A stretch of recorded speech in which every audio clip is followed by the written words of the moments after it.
Welcome to Builds with Blocks, a show centered around the micro action figures and brick-based construction sets of the Halo universe. I am your host today, Tom Fishenden, back by popular demand after my hosting debut last time, and I am joined by Colin Perkins. I'm getting ousted. It's a coup. Oh boy. And Matt Salvatore. How's it going, guys? Cool, so today we have got a few different things to discuss. Obviously, Halo Infinite has been delayed by 2021, or until 2021. So will that have an impact on the Mega Construx line? Is it likely that we're going to see a delay, or a set's going to keep coming out? All of that kind of stuff.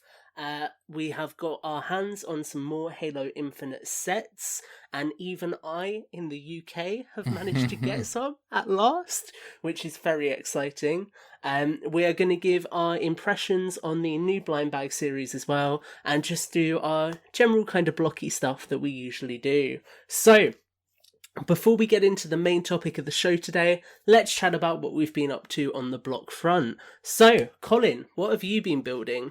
Yeah, I've been building a few things we're going to be talking about today, so that'll be a fun conversation. I did build my energy sword, which was pretty rad experience, and having it on the shelf, it's a beautiful thing. So we'll get into more on that later. What's the set actually called? Is it called Forerunner Installation, like the partial ring? Something funky like that as well. So that we'll have some things to say about that. We'll cover on that. I built my skiff. Nice. Finally, we didn't cover that in the first show, so I have that built. And so those are the three things that I built. I did track down a Spartan Customizer 3 for a decent price. Nice. So that has the purple and the green Spartans in there. So that's good. I finally have that in my collection. Just to have, I won't do a ton with it, but it'll be a nice, one of those boxes have been checked. Actually, I did buy two, so I opened one, and the other one's gonna stay put for a little bit. Nice. What else did I do? Oh, well, I did get my hands on the San Diego Comic-Con exclusive, thanks to co-host Matthew. He saved me. I wasn't able to get in on the original scramble. I blame the fact that I was live streaming my Infinite impressions. Krista, it's all your fault. And then the robots got me. So I do have one. Thank you again, Matt. So we'll be talking about that as well. Not a problem, man. Yeah, it's awesome. And then I tried to hunt a little bit just for new stuff that's out there. I still have my eyes out for the helmet. From the new line. I really want to get that for my shelf as well. Haven't been able to find that yet. Doesn't seem like I don't think anybody else has found that yet either. And then I'm still on the hunt for I just want to find a Predator, because I heard that Walmart's doing another clearance, and they're just getting rid of all their Mega for like $1 each, or at least those heroes for $1. So I haven't been able to. Most of the Walmarts by me. One of them closed a while ago. And then the other ones, they just don't have anything. So, Walmart's kind of running dry these days. But, I'll still pop in when I can. And then I just haven't been to a Dollar General. The one that I was in my neighbor, or at least the one that I frequented, was right by work. And since I'm working from home right now, I just don't go there at all. There's another one I need to check out. So hopefully I'll do that soon, just to see if they have any of those smaller sets that they have exclusively. Cool. No, it sounds like you've been tracking down a lot of different bits and pieces then, and kind of building a lot of stuff. So that sounds like it's been a lot of fun. Absolutely. Matt, talk to us about your Halo Infinite stop motions, dude. What's been going on there? Amazing. The Halo Infinite hype train has left the station. So since our last episode, I've been able to grab a bevy of the Halo Infinite set. So I was able to grab the AA gun, the Warthog, the Skiff, the Ring, the San Diego Comic-Con exclusive, and the Building Blocks set. So I've had quite an influx of all sorts of Mega Construx figures, and so I really got into the Infinite feel and vibe, so I decided to build a mock of Zeta Halo where the AA gun sits. So I built that, and I was just building it for myself, and I actually just kind of built it just for fun. And then Tom goes, "Oh, you got to make a video of it." So I'm like, okay. So I made a video of it, and then I'm like, in order to make the video of it, I changed up my setup a little bit, and I go, this would really make an awesome stop motion kind of setup. So I ended up doing a couple of little stop motions with it, and I gotta say thank you to everybody out there who's been super kind and just really, really positive about the videos there. It means a lot to me that you guys like it. That's great. You've been killing it, dude. I mean, the way that my favorite thing is the way that you do your lighting effects, like the energy swords or the muzzle flashes, just look so freaking cool. Yeah, and you've actually got me thinking about maybe picking up like a high intensity torch or something that I can use when I'm out in my garden to try and get similar effects. Because the way you've been doing it, I think you said it's your phone, isn't it? No, actually, I just use some flashlights, and I have them off to the side. And usually, the cool thing about those translucent pieces is they kind of capture the light really nicely. So I usually just kind of shine it. And I've always been like on the lookout for like maybe a laser pointer I think that would actually work a little better.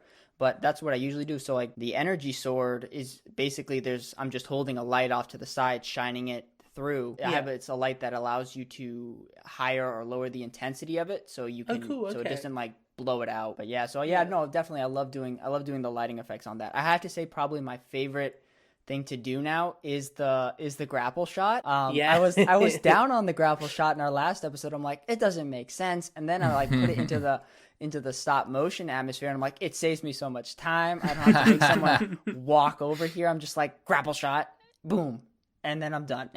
So has anybody else done grapple shot animations yet? I mean, I haven't seen it. I haven't scoured the web. I haven't seen a whole lot of infinite stop motion yet. Yeah. So I look forward to seeing how others do the grapple shot. But yeah. Mine's pretty simplistic. Usually what I'm using right now is actually, it's like a antenna. Yeah. It's one of the harder antennas that they originally had, so that so I'm able to actually lift the character with just the antenna, so I don't have to use any clear pieces underneath. So it's not even a cord. It's just it's a hard, thinner piece, which actually kind of looks more like the cable. But so yeah, that's kind of I've had a change of heart on the grapple shot. It's now awesome. Cool. That's good. Have you got any more plans for any future stop motions? Because I know you've been cranking them out like crazy at the moment. So, any more? I got one in the can right now. Cool. I'm probably going to release it probably before this episode gets released.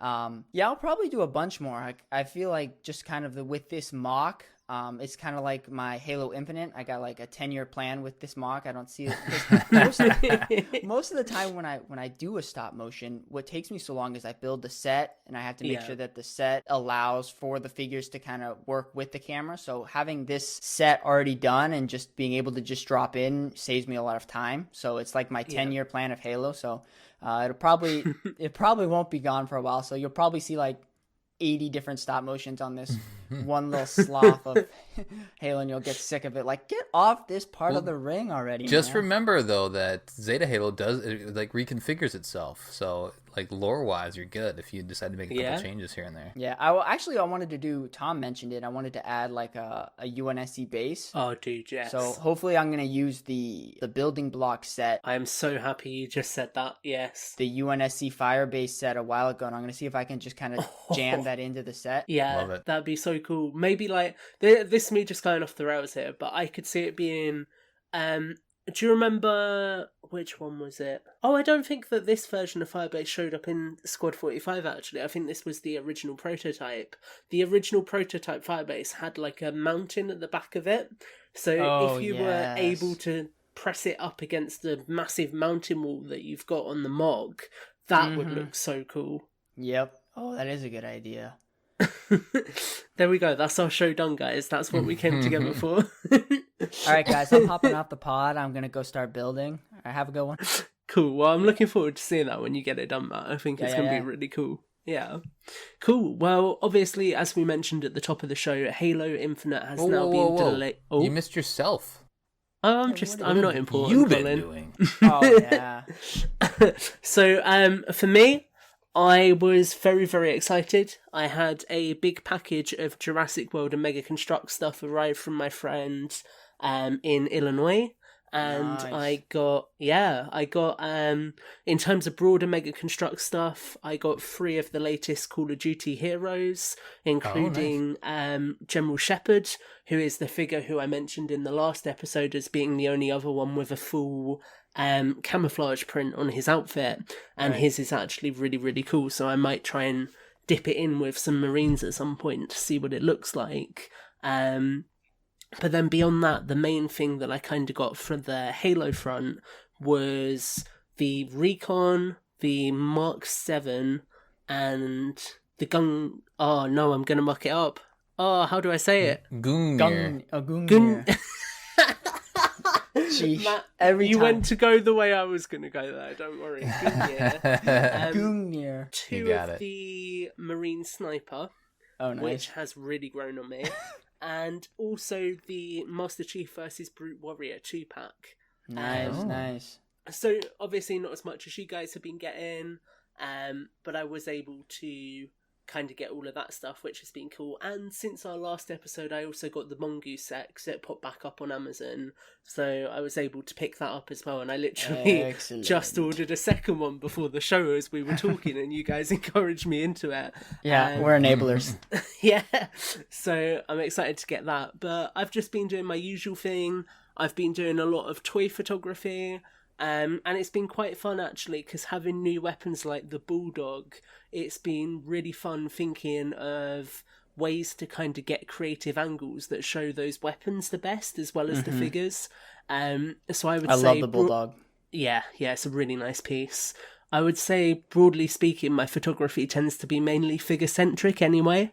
So it's been quite nice kind of finding ways to communicate these new figures, and I've got one shot that I'm really happy with that I think I showed you guys, which is like the Recon, the Gungnir, and the Mark 7 like all stood together, and I titled that something like New Iteration or something, like to think about obviously new armor in Halo Infinite. And it's just been kind of a blast riding the hype train, very much like you have with stop motion, Matt. And just kind of taking that inspiration from the trailer, taking kind of the themes that were in that gameplay and experimenting with how I can communicate it through my photography. So it's been a lot of fun. It's nice that they are doing a mix of the old armor variations too, because, if you haven't been able to accumulate new stuff, you can use a lot of the older sets, and you're good to go. Like if you're trying to portray an infinite setting. Yeah, definitely. And I mean, that's the kind of stuff I've been trying to go for. So yeah, I've got plans in the work for some other photos as well, which will be quite fun when they're done. And I will say I have just dug my Halo Wars 2 Marines back out of my firebase, so there may be some Halo Wars 2 photos coming at some point. Something I should have mentioned is that we are on the tail end of our journey with Halo Wars 2 on Mission Debrief. And we published recently one of the best, in my opinion.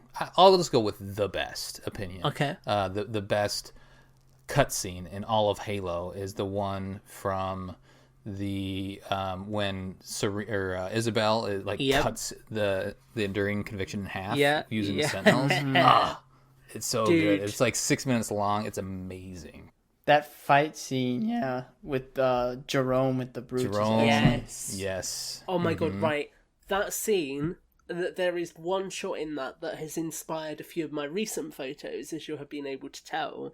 That scene where it's just dark and his headlights come on and his helmet's just like highlighted as he pumps the shotgun, that gets me every time. Yeah, it is very good. Yeah. And when we were talking about it on Mission Debrief, not to spend too much time on it, but the lights flicker in the cutscene, but that's just an effect of the cutscene. Like if you were there real time, the lights shouldn't have been flickering. It was just to add dramatic effect to it. Anyway, that was just a something that David pointed out. I was like, oh yeah, you're right. There's no like single light. We're not interrogating anybody, and this light is like swinging back and forth or turning on and on. There's no strobe in the Enduring Conviction. Has a Batman effect to it. Yeah, exactly. Yeah. So anyway, awesome cutscene. If you haven't seen that or played that game, you should definitely fire that up. Yeah, definitely. Cool. So on the subject of video games, we will go onto the topic that I was clearly very eager to dive into, which is the fact that Halo Infinite has been delayed until 2021. So we'll start with you this time, Matt. What are your thoughts on this? I am deeply saddened. Okay. I was so excited when I know a lot of projects were getting pushed back, a lot of movies, and Halo seemed to hold to that position and hold to their release date. And I'm like, great, we're gonna have Halo, but obviously it got pushed back. So my thoughts are, yeah, I am really sad, but I do want this to be 343's game that they put out, not because they're rushed, but because they feel it's ready. So yeah, I want a game that 343 is confident, is polished, and is ready to go. So I want to see a finished product before anything else. So I am sad that it's pushed back, but I am very happy that 343 is going to have the time to complete their thing, because I think haste makes waste. So I'm happy to see that they're going to take a little more time to make sure that this game is the game that they want us to play. No, cool. Colin, would you kind of echo that similar sentiment? Yeah, for the most part. I'm bummed. I'm bummed for everybody involved. All the fans that want it. And obviously, the Xbox team and Phil Spencer and Bonnie Ross and like the whole 343 team that's been working on it for so long.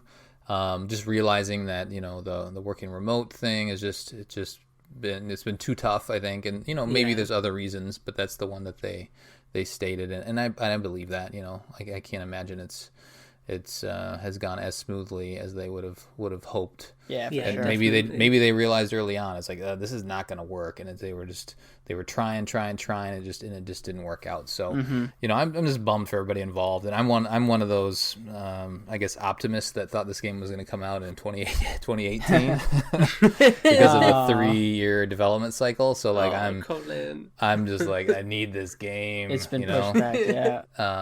So on one hand I'm used to waiting, I guess, but I mean I know they're going to knock it out of the park. I have no doubts. So give them the extra time to finish it. That makes sense. Everybody's got families and lives, and they need to, not kill themselves over making this game. So definitely. It makes sense. And, the Mega Construx people, like, that throws a huge wrench into all their plans, too. Yeah, and that's something... That's probably the biggest thing that's going to affect us. Yeah, for sure. I was going to say, this is going off tangent a little bit, but I just had a brainwave while you were talking there, Colin. You could still keep doing Mission Debrief, because do you know what you could do? Spartan Assault and Spartan Strike. We did that already. Oh my god. Yeah, wow. we have wrung the games dry. We have gone through every game. You can't hear this, but I'm shaking my head at you. You should know this, man. Don't you listen to the shows? I do, yeah, but oh my god, I didn't even realize you'd done it. I've listened. Well, we just to did just 2 quick shows, I think. We might have done 3 on each one. But yeah, they were good though. I really appreciated you guys' comments on it. I think I had that same kind of opinion that you guys did, that these games are actually really fun. Yeah. When you go back to them and you kind of appreciate what they're about, you could see what they were going for. So yeah, we are, and we did Fireteam Raven. Like, we are all out of games now when we finish Halo Wars 2. So yeah, we'll come up with something fun for the channel. So we have some ideas in mind. I have some homework now. Maybe we can do Tom Reacts to Mission Deep. There you go. No, that's cool. I'm actually glad that there's more stuff for me to go and listen back to, because like I was saying, I really enjoy the debrief stuff, because for me it's kind of a case of I just play a game and then I'll go away and like read up on stuff, but sometimes it's nice to get that sort of like insight step by step with it as well. Well, it's good for me because, and one of the reasons, just selfishly, is that I have such a hard time paying attention to story and playing the game at the same time, and I mention it like almost every episode. So if I'm like forced to study and like figure out what's going on each mission, I just absorb it way better. Now I feel like I have all this, so many more of the dots have been connected just because I've been, going through this with the team. So it's been good. I was going to say, I was about to gush about the Sadie episode because I really enjoyed that, because I never knew about that, but I realised this isn't the show for it. So,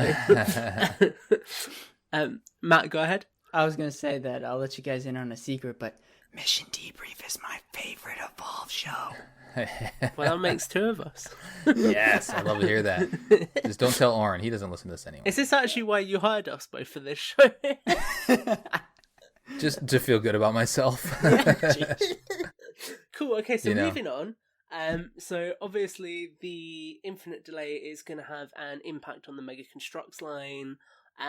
In terms of the current availability, Jan has been quite honest in community updates recently. Yeah. I think the last one came out last week where he said that sets haven't actually been hitting production at the rate they would like to, probably as, again, a side effect of COVID. I mean, I imagine the factories aren't running at the same capacity that they usually would.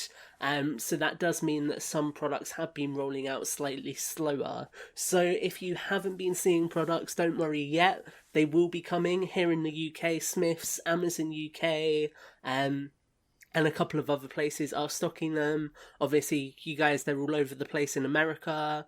Toys R Us and Walmart in Canada, amongst other places. So they are slowly rolling out, but don't worry if you don't see things at the moment. And what this delay will probably mean is that these sets, once they are on shelves, will be on shelves for a little bit longer, I would say. Would you guys agree with that? Yeah. So I think he's made one of the most recent posts I found of him in the forums was made on Monday, August 17th. Cool. And he says, as stated elsewhere, and I'm not able to, maybe one of you guys can find the original post, but he just says, there are no delays for the 2020 line, which is already well into production and or in stores at this point. So production, to your point, might be a little bit different from like this. The question he's responding to is the delay of Infinite. Is that going to have a big impact? So, and then he says, we may have to make slight adjustments to our plans for 2021. He says slight adjustments, but for the most part, we're moving forward as planned. In terms of where we are in development, our design team is wrapping up 2021 and starting to focus on 2022. So, and he talked about how far ahead, they're planning on the lines and things like that. So I would imagine they'll have to make a little bit of an adjustment, but he doesn't seem, based off what he's saying, that it's not going to set us back, or maybe hopefully there's not a bunch of canceled sets. He seems optimistic about how they're responding to it, which is good. And I do just want to say, and I know we've had him on the show already recently, but if you're not on the forums or anything, do head over there, because Jan has actually been doing a really, really good job recently at trying to kind of get communications out there a little bit more. And I would say, I know that you guys might be frustrated sometimes, because I know it's very, very easy to fall into that trap. I mean, I'd be the first guy to say that back in 2015, when Halo sets suddenly stopped showing up at Toys R Us, I'm sure that Mega got a couple of messages from me that weren't particularly great. But just remember that it is people at the end of these accounts, so do think about that when you're having those interactions on the forums. These are people just doing a job, And most likely, you will get a Halo Infinite set before Halo Infinite comes out. So yes. I mean, there's that. You may even get one in the Legendary Edition, who knows? Okay, so, moving on, we are now going to talk very, very briefly about our first impressions on the new Blind Bag series. So this is Series 12, it is the Halo Infinite series, and it will probably be coming out later this fall alongside products like the kind of army builders, the customizer packs, and the Master Chief helmet. So Colin, we'll go to you first on this one. What are your thoughts on the series? I'm happy with I'm happy with half of it, probably. I would have liked to see a little bit more Banished in here, or some more enemies. I feel like a lot of the recent sets, or the series, Blind Bag series, have only just one or two enemies. Yeah. Opponents, Banished, Covenant, what have you. But they're also in a little bit of a tough spot, because I do feel like they've consolidated a lot. Like, I think the earlier Blind Bag series, there are a lot more figures included. So they seem like they've narrowed that a little bit. Yeah. And then there's two translucents. So we have the pilot, which I'm a fan of. I've some of the reactions I've read from other people don't like that they included the translucent pilot, but I'm all about that. I think it's cool. And then there's also it must be an active camo Spartan. Is it a Chief? Is that what the other? I think it's a Chief, yeah. Okay, so active camo Chief. And how long has it been since we've gotten one of those? It's been a bit, right? Mm-hmm. Yeah, I mean, the last kind of semi-transparent Chief was the Overshield one, so it's been quite a while before we've had like a really clear one. I like the fact that we're getting the new Marines, because they've been putting a Marine in the majority of the recent Blind Bag series, so that's something that you can you can mass over time. And then the Pelican, I think, is cute. You know, I mean, I wish they would have stayed with the ship theme, but at the same time, like this is also a tie-in to the the Halo Infinite and the pilot and the Pelican. So I get that. And I mean, I love the fact that they're including a buildable vehicle. I mean, I love those things. You know, we've talked about it in the past. Now we have 3 ships, and I think they're super rad. So, I have 3 as well. Yeah, you do. That's right. So I'm glad that they're gonna continue to do that, because it must be have been received well. But I would prefer to ship, but maybe that would have been a spoiler or something else like that. So it makes sense that they gave us a little Pelican there. Yeah, cool. Matt, what about you, mate? I actually like the line quite a bit. Cool. I appreciate that we got another Marine, because I absolutely love these Marines. So anytime you're able to snag another one, that's pretty good. I think the second favorite figure I have in this line is probably the Grunt. I love the orange on that Grunt. So I'm super happy with, and I would say that's what would you say? That's the Halo 4 design Grunt with the canister in the back. The Grunt Imperial. Yeah. So I'm pretty hyped about that one. The Gungnir is yellow, so again, I'm not a huge fan of the yellow. But it looks like it's a little toned down though. It's not as bright as the yellow. It's not blinded by the Mark V yellow. That's probably my favorite figure as I look through this compilation. Yeah, I think that Gungnir is pretty rad. Oh, I thought you meant that Mark V then. Oh, geez, the Mark V. I actually like that we're getting some invisible figures. I think that's kind of neat that they have an invisible pilot. I wonder if that means that the pilot's going to go invisible in Halo Infinite. I doubt. Oh, yeah. That'd be kind of neat. Yep. It would be kind of neat if he had like an invisibility, so that he could like hide if like the enemies are coming after him. That would be a really good way to have him with you in the cutscene, but then not have to always fight all the bad guys. Like Chief goes, "Oh, you go hide and turn invisible." I love that idea.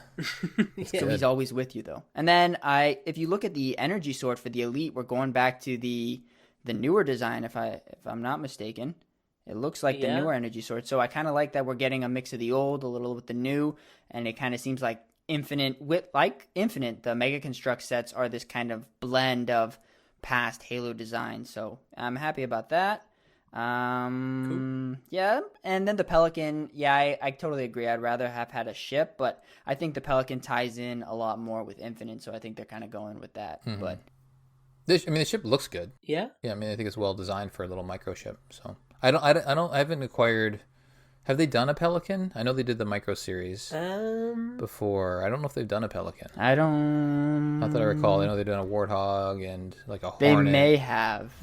There was one in the Builder's Forge set. Oh, okay. I'll have to go look at those instructions. I haven't broke mine out yet. Cool. Well, yeah, I mean, I like the series.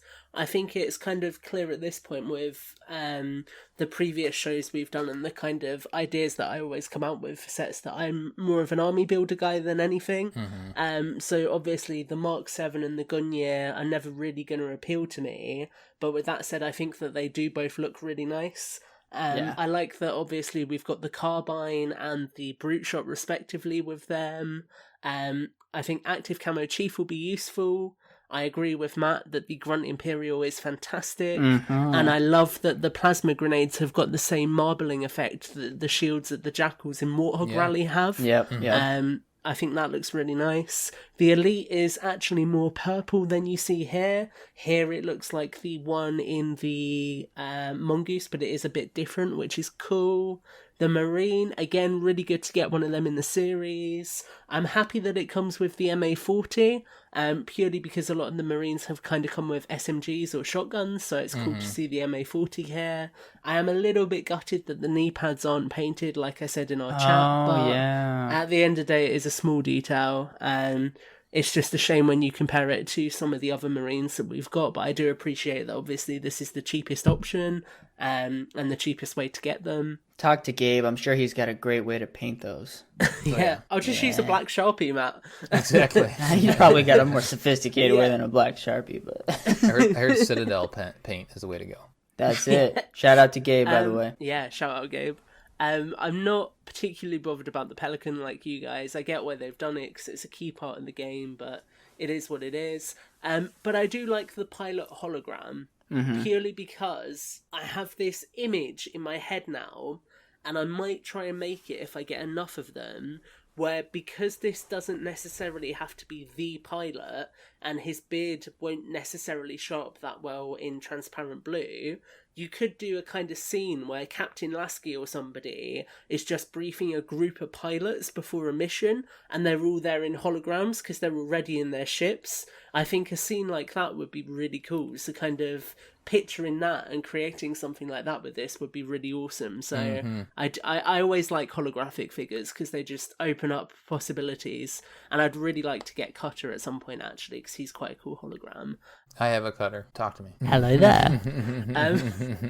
You're right. When I first looked at this, I thought it was an invisible pilot, but no, you're right. It's a hologram pilot. So there goes my whole theory about the pilot hiding from. I mean, Matt, I didn't want to say, but I'm cutting that all out. It's just gone. This is where you don't give Matt editing power. Yeah, I just cut out all my mistakes. So every time you hear me say Gungnir, it's after I've tried to pronounce it like 8 different times. Only 8? Matt, today was like 20.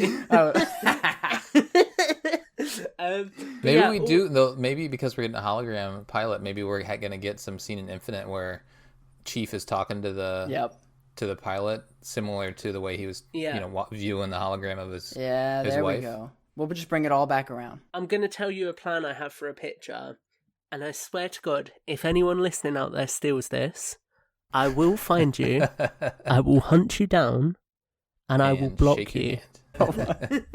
So, because I've got a few of the civilian figures, like Star Trek figures, for example, I actually might do a photo of the pilot hologram next to his wife and his kid.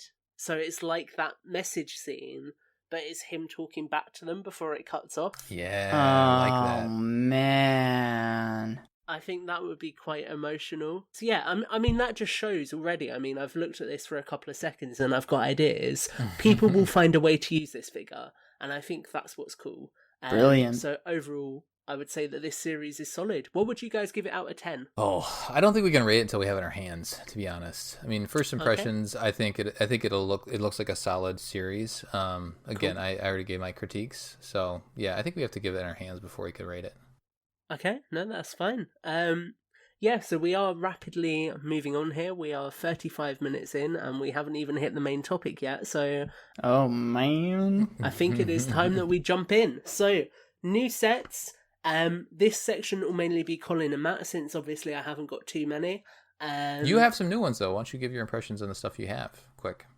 Yeah, okay, so the heroes, really, really good. The recon... Colours look a lot better in person. The assault rifle's gorgeous. Gungnir looks cool. I like the robotic arm, and I like the mangala. I like the paint apps on the chamber and the removable chamber. Mark 7. The bulldog is beautiful. This figure is able to get in some really good poses. Like, the joints feel really well worked out on this, like Matt was saying about the new Chief as well, where you can get it in some proper, like, for sure, weapon shouldered poses that look really tactical. Yeah. The Marine Sniper, arguably the most accessories I have ever seen in a Heroes figure. So much stuff packed into the package, especially if you get it at $1 at Walmart right now. You are getting a steal. The painted cod leg strap, something that they've never done before. Really, really nice. And then the 2-pack, the helmet looks good. The sniper rifle's got some nice paint apps.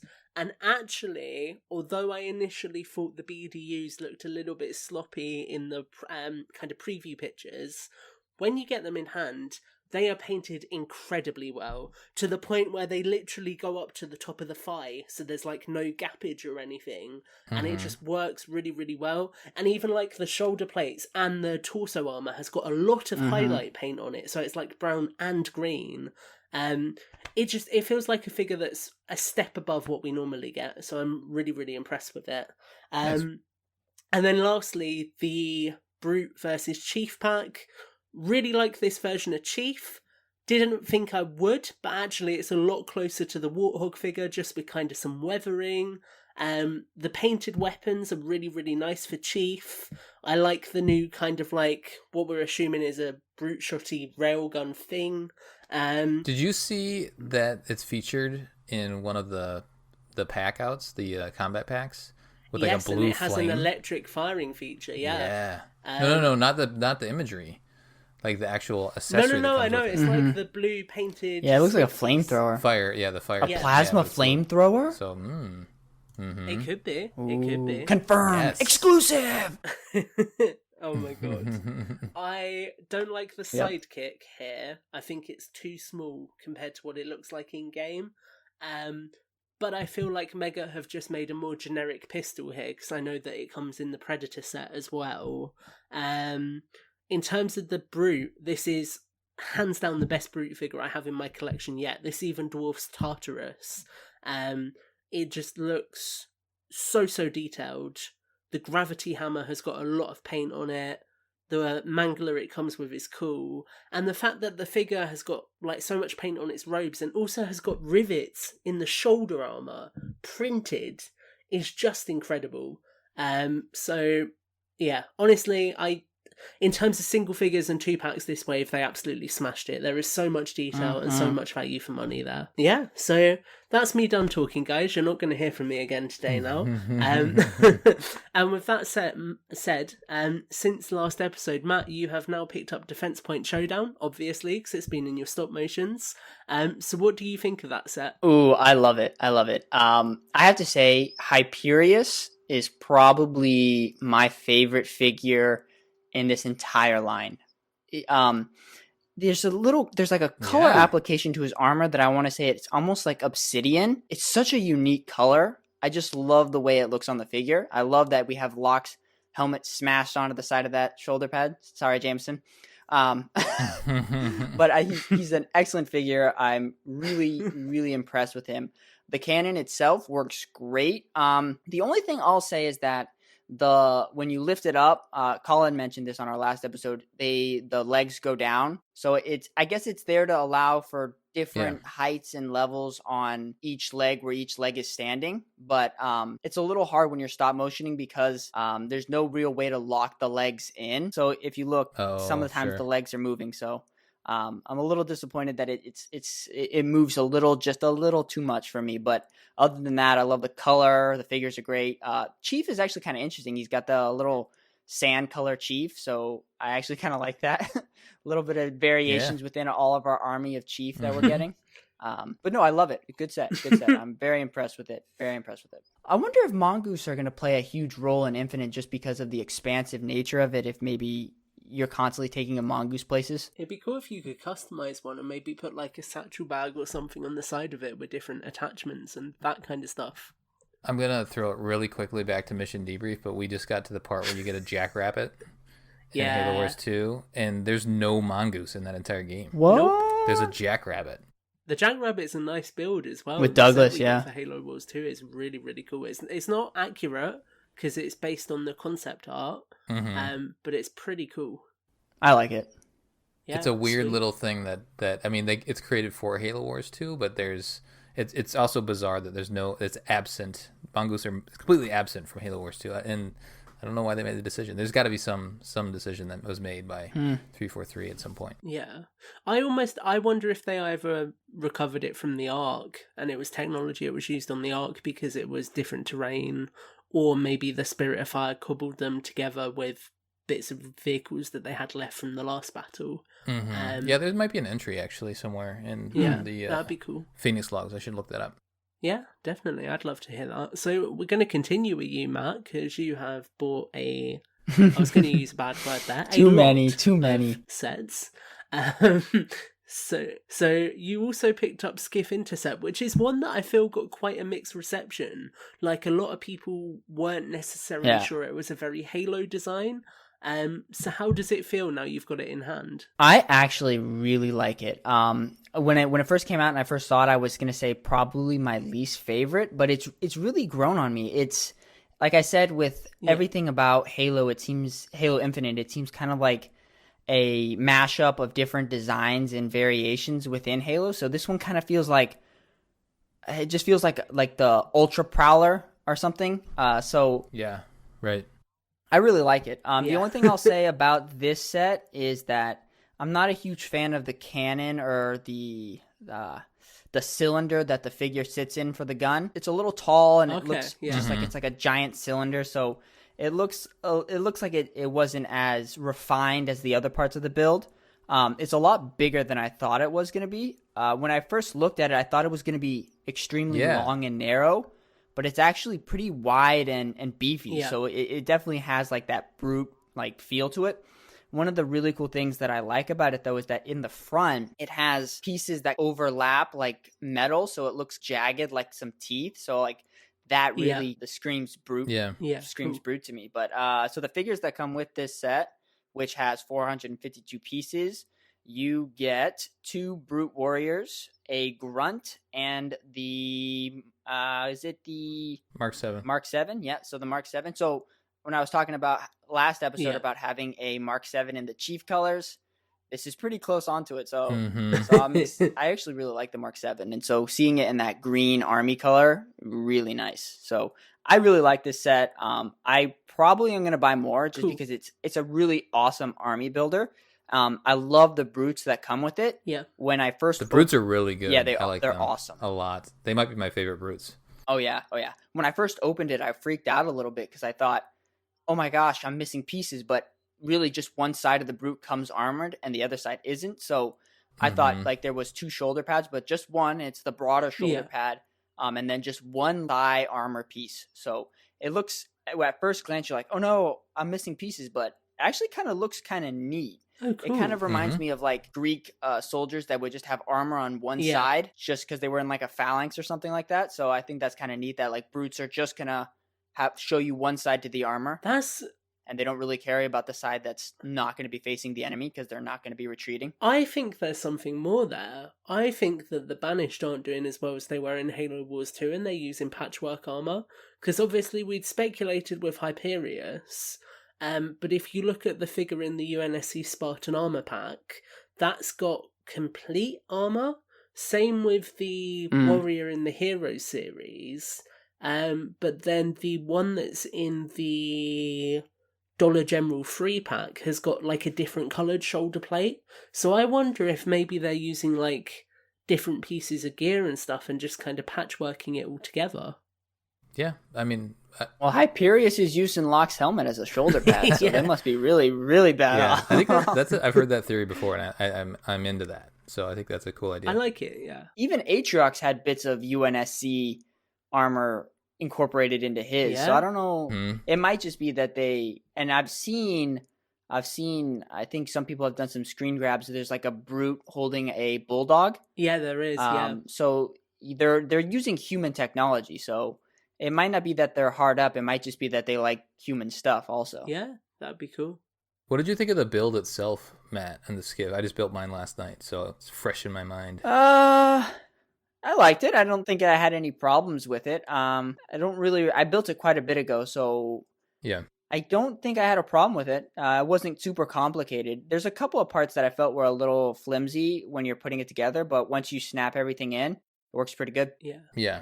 I was underwhelmed with the build right away, and it was a little finicky, but then towards the middle of the build, and once you start to put on the sleds and then build the turret, like the little device that controls the turret, and then build the weird little seat that you put the guy in. It really all comes together really nicely. So by the time you're almost done, it really starts to click. It's like, oh, this is a pretty cool little thing. And we're still not sure if this is going to be in-game. Right? This could be just a concept vehicle. It's confirmed to be in-game, but it's not pilotable. Okay. That's interesting. Gotcha. So is it going to operate like a Phantom? It's just going to drop troops off and then skirt away? I would say, in terms of context, it kind of feels like it may be, with the troop bay design in particular and the way that middle section works, it almost feels like it takes some design cues from, I'm blanking, but the Shadow? No, not the Shadow. No, that's because that's what I thought when I was building it. I was like, this is kind of like the Shadow. Yeah, that's what I thought. The one that's in Halo 4. Although it does take, it definitely feels Halo like the 4. Shadow, but I mean in terms of the kind of exposed sides, it feels a lot like the big ship that disables the mammoth in some ways. The Lich? Yes, the Lich. Oh, I can kind of see okay, some I can see design that. language from that in it. Yeah, I mean the liches are huge comparatively, but yeah. Yeah, I get what you're saying though, because there are some parts on the Lich that have open areas for turrets, and the sides are a little exposed. Exactly. Yeah. Yeah, no, it's cool. Colin, did you have anything else you wanted to add since you built it last night? No, I mean, I like the details that there's like some exhaust in the back, and the way that just the little details that make it feel like a brute vehicle. They did a really good job, and again, that stuff doesn't come into the build until much later. So to start, it's just kind of ho hum, and then I'm like, oh, okay, this is cool. Okay, I see how they're really bringing that detail forward. Oh, another little point is the driver's seat. There's the two little printed pieces that are like a display. Yeah, I was going to mention those. Those look awesome. Yeah, like it's a unique piece. I don't know how to describe it, but it's more or less the monitor for the driver. Yeah, and there's these two little tiny prints on it. It's great. Yeah. I kind of like that. I mean, it's kind of neat that Mega's putting all this detail into a vehicle that we probably won't be able to drive or see, like the cockpit area. So I think that's kind of nice that they're like, this is what it looks like. So it kind of adds a little more to that. Yeah. This lore-wise, this might be what the cockpit looks like. That was something I always liked with the Spirit build. When I saw the first review of it, that there was actually quite a detailed cockpit in that one. Oh, yeah. It's cool. Because we've never seen the inside of that. No, exactly. Cool. So we'll keep moving forward, and Colin, will stick with you. So obviously you've got the Forerunner ring installation recently, which is a little bit of a different build, to be honest. This kind of feels like it harkens a lot towards the structural builds that Mega have been experimenting with in the Game of Thrones line. So what do you make of this one? Well, they're clearly hearing a demand for collector type pieces or shelf pieces, and it's interesting if you go back and listen to our what sets do we think we're going to get. We talked about this I think I talked about this exact set. Where's the librarian? Having zero knowledge. I think it was also theorized to have them all connect together. Yeah. Yes, exactly. Yeah, I think we had Sal on that show, and he talked about what he built off my idea, because my original idea was just this, where it's a portion of the ring, and I'd gone to Outpost Discovery last year, and they had something like this on display. I was like, oh, that'd be really cool. And they created it. And then, Sal was like, well, what if they can all connect? And they can all connect. So we actually can do a complete ring. It would be, I think the way that the angles are, what did he say? I think it takes like 4.5, 5 sets to make a full ring. It kind of throws it off a bit. It's not scaled perfectly. Like when you do build, if the images are out there of the people that have done that, and it's like a little stout for what the ring should be, right? Mm-hmm. And I just recently replayed Halo Combat Evolved, and in the big I forget which room it is, but the big room where you can see the ring. Yeah, exactly. You see the ring, and the ring is gigantic, and like, so the scale isn't like that. But I'm really happy with it. I think they did a fantastic job with it. How they portray the little trees, and they portray some desert and some water action, and then they have a mountain on it.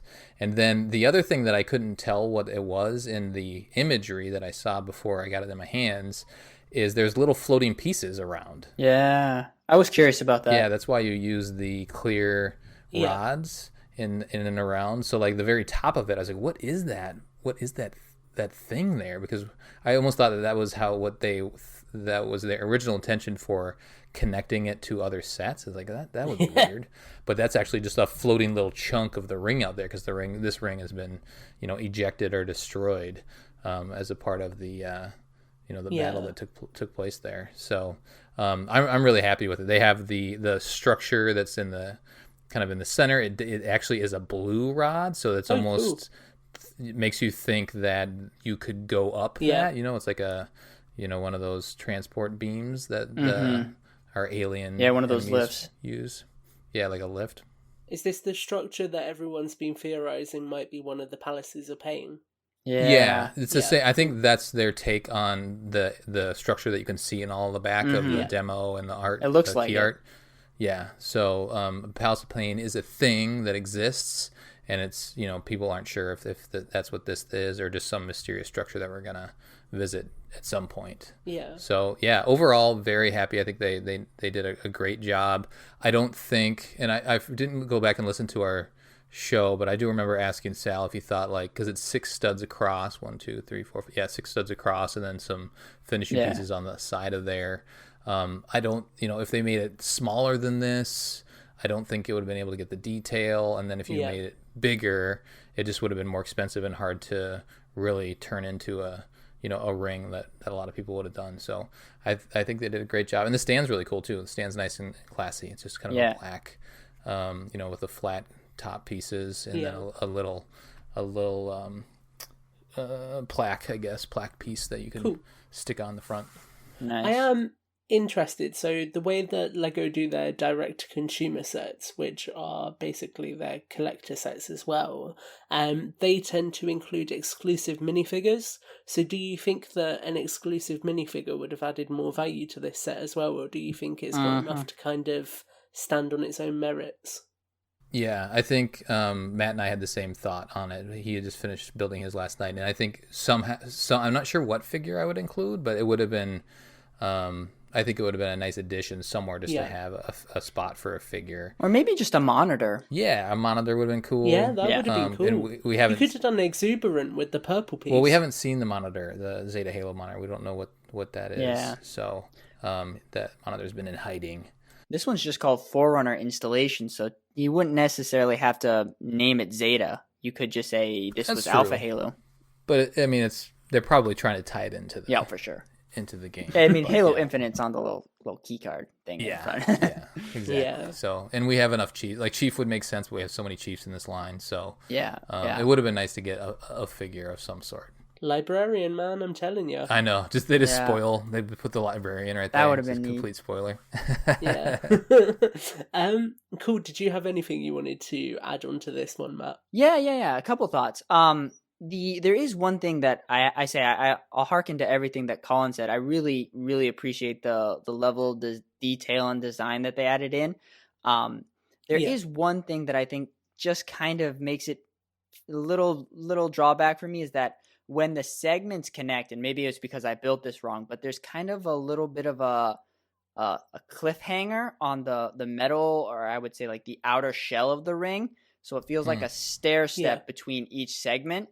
It doesn't feel flush. And I really kind of hope that it was more of a circle. So here it kind of looks like something that's made out of segments instead of it just being a complete circle. And then on the bottom, I would have probably liked the outer shell plate to also be the width of 6 studs instead of 4, because then I think you can see it would have covered up the pieces going out. You know what I mean, though? Yeah, I see what you're saying. Yeah. Yep. But other than that, I love it. I love that you're able to build this together. I think that's such a unique idea. And I was going to ask, though, I know a lot of people have already put them together. Are they doing that as the least amount that you can take to put this together, or is it that's as many as you actually can? I think that's what makes a circle. Yeah, based on how they designed it. I think that's the only way to do it. Can you add more, though? Can you add more segments? So maybe the ring is, you know what I mean? Like, because I know they're saying 5 sets make a circle, but can you add like 10 and then have it be a wider circle? I think it's because of the angle of each of the segments, like you were saying, because it's made up with segments. It's kind of set so it would only fit to that number. Okay. You might be able to play around with it to make more fit, but you'd probably have to do some serious engineering adjustments to make those dimensions. It'd be rad if somebody did a bigger like more to scale version of it. Yeah. I'm sure somebody signature will series, come up baby. With that. Yeah. I mean, they might do a set of the full Halo ring if this set does well. You never know. Yeah, right. Maybe that one will come with the librarian. Yeah, or our third Didact figure. Oh yeah. Actually, I won't say no to more Didact. So No, I want a version without his helmet on. That would be awesome. See those vampire teeth. That's right. Yeah. Cool. So building off of that, Matt, why don't you tell us about the building box? The building box. All right, the building box comes with, let's see, 450 pieces. You get quite a bit. Cool. So does it feel like a lot? Like, does it feel like a good amount? Because it's $30, right? Yeah, it is $30. It depends on what you're looking for. So, like, if you're looking for just straight bricks, you only get 9. So, like, if you're looking for camo green bricks, you get 9. You get 9 sand colored bricks. So, just on a brick level, I'd say. Oh, geez. I'd say it's not too much if you want to build something, but if you're looking for just kind of adding a little flourish of terrain, it's excellent. But you could supplement the bricks with those other what are they called? Just bins of blocks that they have. You could, but there's an issue there. The blocks that come in those sets are the old style green from way back in the day. Yeah, but it does also come with the 2x2 brick. Like the square brick. So you get the rectangle, you get the square, you get a couple of those. One of the really cool things about this set is that it comes with a UNSC data pad. And I know Brickman was saying that he was looking for sets that carry data screens for his, let me see, it's the longsword, right? Yeah. He's doing the longsword. So it'd be so I was thinking maybe that could help him out I know there's only one, but it's nice to see. It's a pretty wide data pad. Piece. Yeah. Yeah. Yeah. And it just got a lot of little things. Like, obviously, I said you can build a mongoose, and I think you can even do a pelican. Yeah, you can do a pelican. I actually haven't built anything with this because I think in my opinion, I think the build are kind of like optional. Like, oh, this is what you could do, but this to me is a piece set. You know, you grab a bunch of pieces with it. And so it's got a lot of different things. I love that they included terrain or the sand platforms. And I would buy a set if it just sold those of all different sizes. Yeah, just the terrain pack set. I would love it. And so I love that they included that. They have tons of weapons. You get an EVA Spartan and a Gungnir. That's a third Gungnir. I know. It's they just want to hear me mess up and have to edit 8 times. Yeah, they're out for you. They're out for me. They're coming. The Gungnir Mjolnir. That's pretty amazing. I'm just gonna nickname him from now on and call him that guy. Gunner. Yeah. Oddball.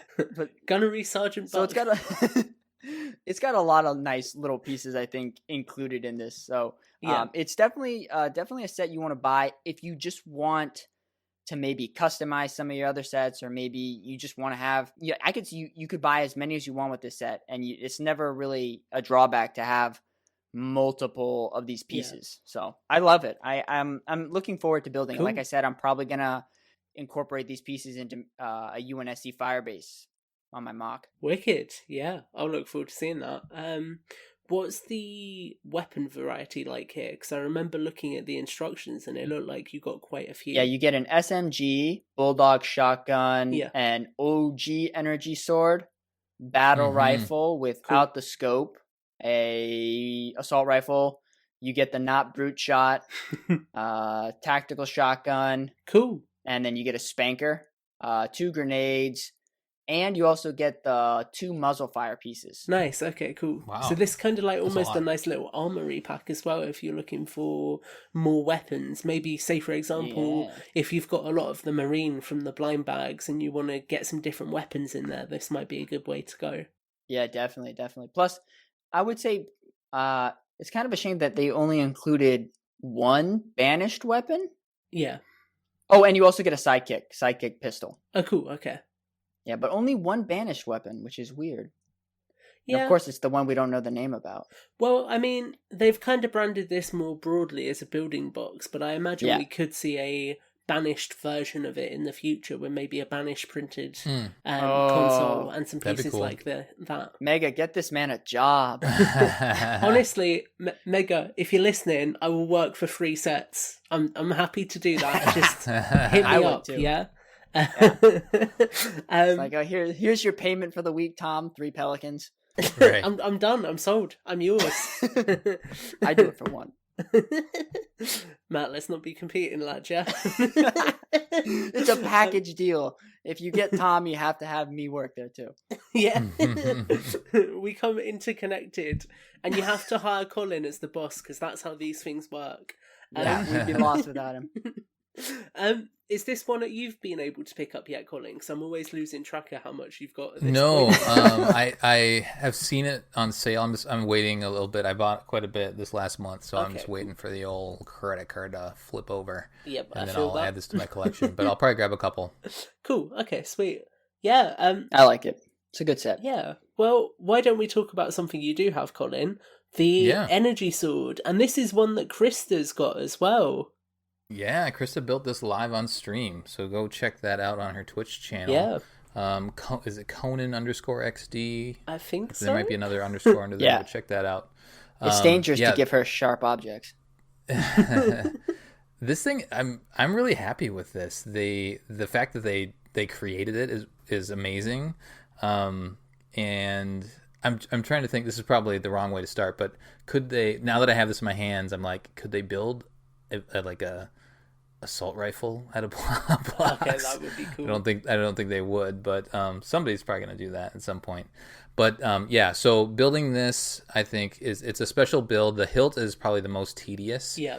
And there's just lots of little pieces that you need to put on the hilt in order to then apply the silver pieces on the side. Yeah. So that gets a little bit of tedious, but it is the detailing is fantastic on the hilt once you're all done with it. And then it's very satisfying to build up the energy with the blue translucent pieces. Yeah. And it's a little weird because they're not, it's like a mixture, right? Like some of them are darker, and some of them are lighter and almost completely transparent. But when it's all put together, it just makes sense. Like it looks really good. Do they kind of do that deliberately so it gets like the shimmering energy effect? Probably, probably. I have seen people customize this already and put in lights. Really? Like there's some bricks that have lights in it, and so they've been able to light it up, and that's cool. And there is some build up around the hilt on kind of towards the base of the energy sword, so it does have a little bit of dimension down towards the bottom as well, instead of just being this one big thin piece. But it feels sturdy, and you can swing it around a little bit, not that you'd really want to. But it's they did a really good job with this, and it's got the shaping of it. It feels very much like the energy sword. If you stood far away and you didn't know it was made out of bricks, you'd say, oh, that's a cool energy sword. So they did a really good job with it. Cool. The way that it sits into the stand too is pretty neat. It has just kind of these two arm pieces in the stand, and it just uses, there's like this one little slanted piece that is kind of jetting out a little bit, and it just kind of, that's what hooks in to, like, for the base, for the near the hilt to the stand itself, and so that's what keeps it in place. And then the other arm out towards the thinner side of the sword just kind of holds it in place. So yeah, overall they did a really good job with this. It's a great collector piece.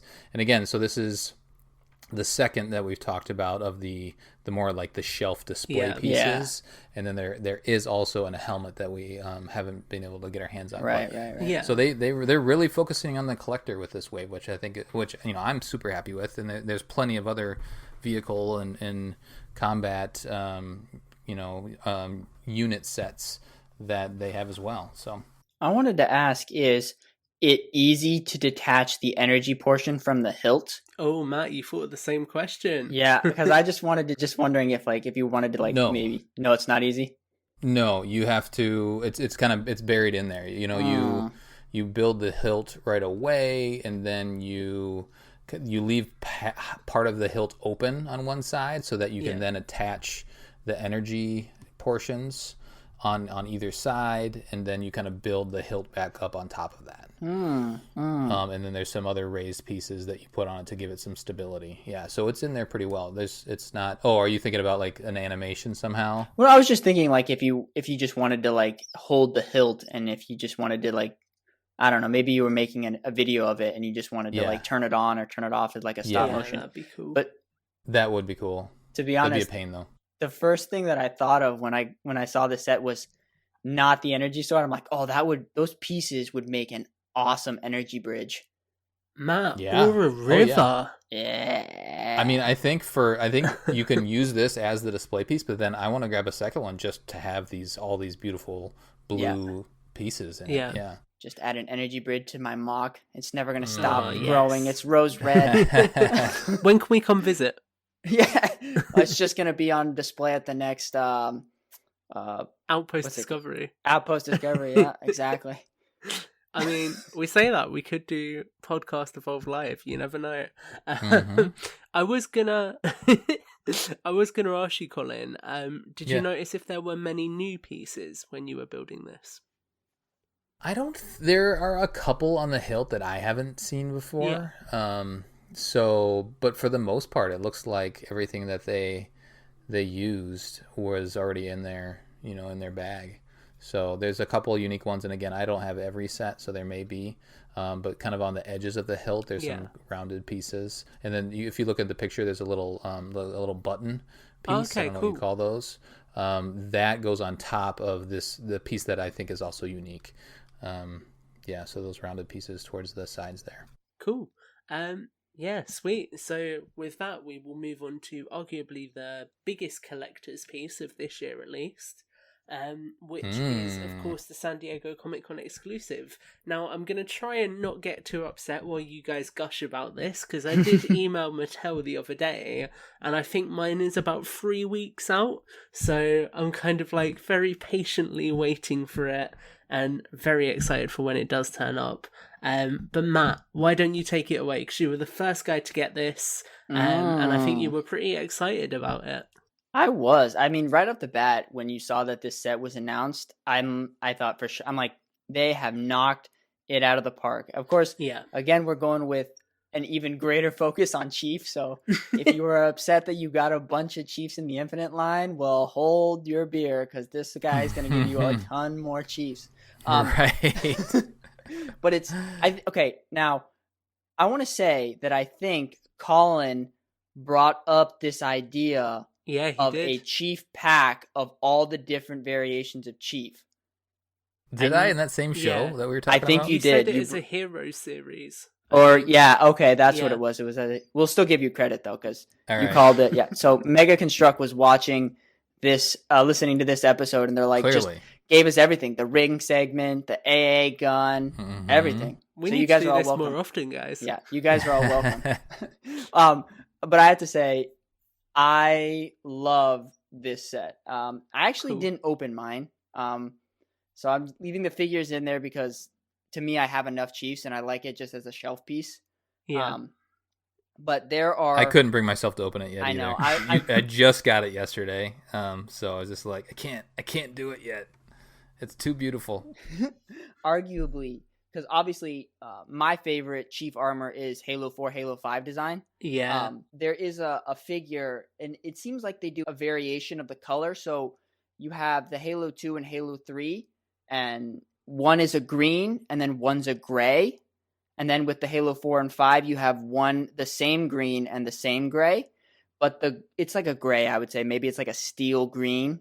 But I will say that the Halo 4 5 version of the steel green is arguably the best paint color I've seen on Chief ever. He looks awesome. And of course, I can't get him out from behind the plastic, but I'm over there putting the little light card and I'm like, ding! Cortana looks awesome as well. I think they did a good job with her. And that's one of the AIs that we have, or Cortana that we have, but with some paint applications. Yeah. It's super good. It's the most detailed micro action figure they've done. Oh, for Cortana? No, as in like micro. I don't mean double like micro, just figures. Yeah, double like micro. The really small ones. All right, I've gushed enough. Colin, what do you think about it? No, I don't. I was settling in, man. I wanted you to keep going. One of the first things that I noticed is that the weight of the box, it's good and hefty. Yeah. Right? Yeah. It feels like this is a nice collector piece. And hopefully some of our, a number of our listeners have it. If you weren't able to get it, hopefully you're able to track it down for a reasonable price. Yeah. But it's something that it just feels special. I don't know, that's too gushy, but they just having this and having played all the games recently with Mission Debrief, and then having this as like a memento to that, right? Like this is each version of the Chief, and how he was presented in the game. That I like all of the weapon choices, except for the sword. I feel like they could have done something different on the Halo 5 Chief. Yeah, I agree. That being his signature weapon, Maybe and maybe they just ran out. You don't like the paint application? No, just the fact that that's the weapon that they chose. chose. Oh, okay. I was gonna say, because the paint application's amazing on it. Yeah, the paint applications of the actual weapon is fantastic, and on all the weapons. We got the Halo 1 with the Magnum, which makes total sense. Yep. And then the dual wield SMGs for Halo 2. And then you have the Splazer for Halo 3, and that thing is gorgeous. I really like that, but I thought it was a bit of a weird choice. Like the Splazer? Really? Yeah, I just feel like when I think of Halo 3, I kind of think, again, like you, because I remember you saying this is your go-to combo, Colin. I'm literally assault rifle, battle rifle, so I expected it to be a battle rifle. Yeah. Yeah, it's the first time that it was in the game. So I think that's why they went with it. Yeah. I will say I was kind of missing a traditional AR, though. I mean, I was kind of hoping for that. That's the one thing that they didn't include. So then what Halo 4 is the railgun. And then Halo 5 is the energy sword, and then it's the new battle rifle, right, for Infinite. So no, it's the assault rifle for Infinite. Yeah. Oh, it's the new assault rifle. Yeah, okay. Yeah. Which I love, so, but so they do I have an think AR. I prefer OG assault rifle, to be honest. Yeah. So, I mean, maybe if there was anything they could have added is maybe a couple more. Because, I mean, the display piece itself is great with the labeling of all the different Mjolnir armor. They don't label the weapon. They just have the weapons, displayed. But maybe they could have had, like, a little armory right behind the two chiefs that are in front with, like, a couple of the other signature weapons. Something like that. Cool. I mean, yeah. But, again, not complaining at all. This thing is fantastic. And, the fact that you get your little Cortana chip and it's well painted and it's... it actually is a brick. You could use it. You could stick it to some bricks on the bottom. I know, isn't that neat? Yeah, that's super cool. So yeah, super happy. Nothing really but good things to say about this thing. One thing I will touch on just really quick is the box, because I know we gushed a bunch about when Yan was on, we gushed about the 2015 SDC. Yep. And that's an amazing box. But this is a really cool box too, because not only do you have that kind of chief armor chest plate as the cover, but when you take that off, there's all this like blue, very intricate lines, and it has UNSC abbreviated on top. And so it kind of feels like you're in like Cortana's mind or something like that. It's this weird kind of thing of like, if you look at where Chief and them are, they're in this blue, it looks like Cortana's colors. So I kind of find that kind of neat that you have like inside of Chief is Cortana, and then Chiefs are inside of that. So it's like this really kind of meta thing about Chief and Cortana. That's a cool idea. I like that. I see it. I like that idea. I see it more as like a museum, like you're going through almost even Outpost Discovery. You're walking through, and then there's this big display of all of Chief's armor and how it's evolved throughout the throughout the years, and then a little Cortana in the middle. So yeah. I think they should have included a Cortana for every iteration as well. Yeah, now I'm just being greedy, but like Halo 1 Cortana. Oh, because you could have done like a purple classic Halo 2 one. Oh man, that would have been awesome. Ooh, and then Rampant Cortana with the red. Yeah. Oh boy. We can always enhance. They need to leave a little wiggle room for that's people to next customize. year's exclusive. Master Chief Collection Mark II. Next year's it's just going to be a Hall of Cortana with one little tiny chief. Oh, I was hoping next year would be the Lock Collection. Well, at least you can include Hyperius on that just to make sure you get that variant. It'll be his death scene where Hyperius murders him with the gravity hammer. Real talk though. If I could pitch a SDC exclusive, I would do the All Hail the Conquering Hero. I would have the statue, and then I would put Chief and Locke in the set, and I'd have it like like a statue build. Okay, go ahead. Well, off the back of that, me and you are on the same wavelength again, mate. Because I was going to say they could do a collector's series of like dioramas. So you could have like Locke taking out Jul Mdama, for example. You could have Chief being lifted into the air by the Didact in Halo 4. You could have... this is how we get a Regret. The Mausoleum of the Arbiter. Oh, no. You could have Chief punching Regret in the neck. Yeah, that would be cool. Yeah. Oh, and you could have the Arbiter versus Cesar Refamir. You could do so many cool things with it. So there you go, Mega. We're giving you more free ideas. Well, Tom's regret would have to be Mercy, so... It would. It would just be mislabeled. Mislabeled? It's the gift that keeps on giving. It's the truth. I think he just dropped out of the call. Is this silence awkward yet? Well, don't say anything you'll regret. Okay, so since I can't join in the group gushing session, I will be gushing on camera for you guys. So do stay tuned to our YouTube channel, because we will have a review of this set coming out a little bit later this year, which will give you an up close look at each of the chief figures that's in this pack. Yeah. So look forward to that. So I'm going to just very, very briefly list the sets that we haven't looked at today, and we will be covering on a future show. And then I'll touch on the sets that we have covered already. I'm probably just going to breeze through this since we're kind of getting close to the hour-and-a-half mark so far. But I do just want to float one very, very quick idea by you guys quickly, that I had the other day. So obviously Pelican Inbound, the set is modelled upon the Pelican in Halo Infinite, and so that means it hasn't really got a troop bay. How would you guys feel if Mega were to do something for some of their sets, where, say for example, it could be a vehicle that's got two different variants, if maybe they were to release a Pelican upgrade pack that came with like a couple of figures and some seats and maybe different style missile pods that you could interchange with the base build? Do you think that's something that could work? I love it. Yes.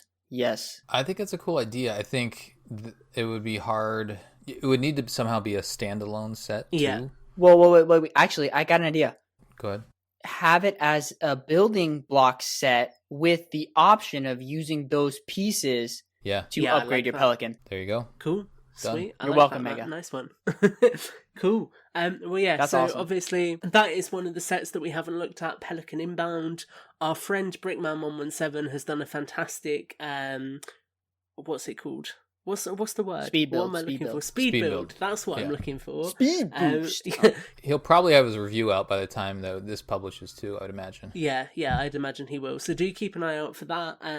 It gives you a really good look at the building process that goes into that, and obviously we will gush over that as soon as we can. We will be looking at the army builders when we can, so the UNSC Spartan Armor Pack and the UNSC Marine Gear Pack, and also the $2 General exclusives. We will look at the Master Chief helmet, and we will also look at the blind bags. So that will be our next Infinite episode. We don't know when that will be at the moment, because obviously things like the blind bags, the armor packs, we don't have an ETA on their release. But do make sure you're following Podcast Evolved on Twitter, and also following the three of us, because that's probably where we'll keep you in the loop with what we're picking up ahead of the show. In terms of things that we've covered so far, on our last Infinite episode, we were lucky enough to be joined by Gabe again, who is of course G Customs, and he took a look at the MC versus Brute Warrior pack. So the 2-pack, that was like a really awkward voice crack, but I'm just going to brush it off. Matt took a look at the Recon Getaway. Colin took a look at the Banshee Breakout. I took a look at Warthog Rally. Both Matt and Gabe looked at the Heroes. And we also got Colin's thoughts on Defense Point Showdown. So lots and lots of Infinite goodness out there for you guys to enjoy. So do go back and check out that episode as well. We'll have to do, because so all of these sets that we just talked about, this is the first wave, right? Yeah. Like So we'll have to do some sort of a recap show of our overall thoughts once we do have everything. Definitely. And just talking about that. And you guys have more experience than I do about, previous waves since I've been catching up recently. But it'll be fun to kind of do a retrospective after everything's out. Yeah. In terms of full 2020, this will be it until 2021. So this will be all of the sets we'll get. It just seems like they're being staggered release, which is something that they've not really done before. So it's quite interesting seeing that side of it. And maybe if we ever get the chance to chat to Jan again in the future, that might be something that we could ask about. Is that kind of staggered release something that will be happening more often? But yeah, so with all of that said, is there anything that we haven't covered in our longest episode yet, guys? Well, once I cut out all the times that I pronounced Gungnir wrong, we should be right where we're going to be about 15 minutes, right? Yeah. One quick shout out that I wanted to shout out was Brickman117 did a really awesome Warthog review, and so did you, Tom. But Thank you, sir. And I'm blaming Brickman117. I already had the Warthog, and I just watched it to get his thoughts on it. And after I watched his review, I'm like, I could use another Warthog. So it's all your fault that I got another Warthog, and I'm probably going to get another one because I'm addicted. I actually quickly want to shout out a couple of people on the Mega Construx forums. There is Zari 81 Setter _Detta. I really hope I've said that right. Spartan Z19.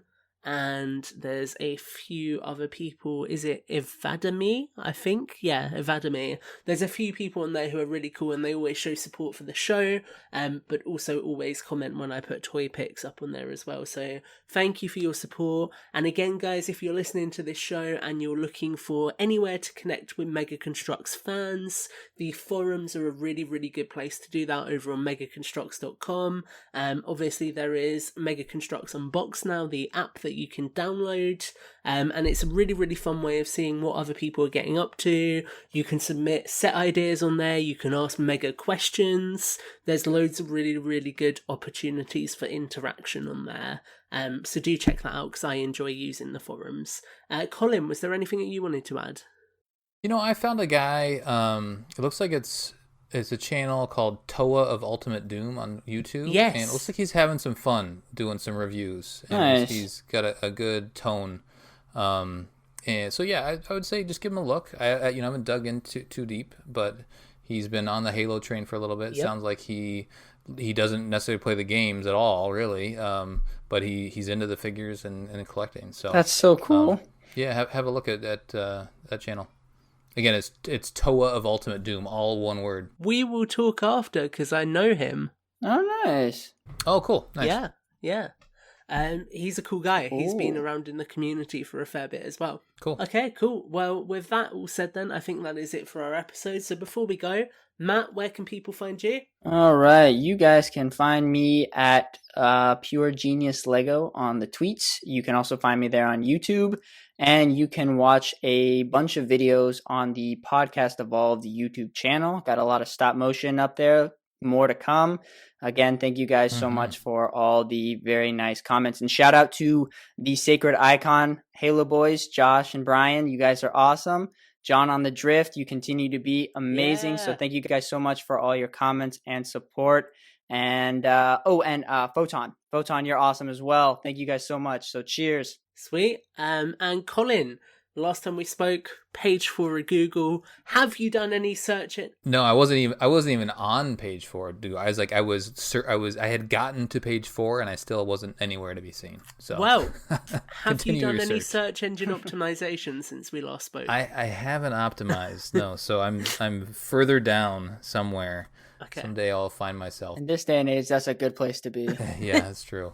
So Perkline on Twitter is probably the best way to hit me directly. Otherwise, I'm in Discord, so you can find me I'm in there the too. Podcast Evolved Discord. I don't know how to work Discord. I'm very rarely in the Podcast Evolved Discord, but I'm there.